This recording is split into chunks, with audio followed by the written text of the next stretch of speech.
क्या कर रहे हो? पवन, आप सब जानते हैं, कमाल के सिंगर है, कमाल के फनकार है, कमाल के एक्टर है, आर्टिस्ट है, सिंगर है। ये गाना, उसमें उन्होंने इतनी मेहनत की और इतना दर्द दिया ना, तो दिल थाम कर बैठ जाइए, क्योंकि एक बॉलीवुड से तो एक भोजपुरी से ऐसी जोड़ी आ रही है जिस गाने को सुन के आप सभी अंदर से हिल जाएंगे। ये गाना होगा सैड एंड रोमांटिक।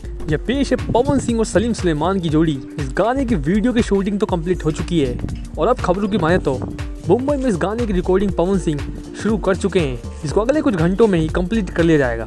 और बताया ये भी जा रहा है कि इस गाने का फर्स्ट लुक आप सभी को सलीम सुलेमान के इंस्टा पेज पर देखने को मिल जाएगा अगले 2 से 3 दिनों में। जो तो गाना भी है तैयार, रिकॉर्डिंग भी हो चुकी है, वीडियो की शूटिंग भी हो चुकी है और थोड़ा सा इंतजार करना पड़ेगा आप सभी को। जब इस गाने का रिलीज डेट के साथ आप सभी को हम नेक्स्ट वीडियो मिलेंगे।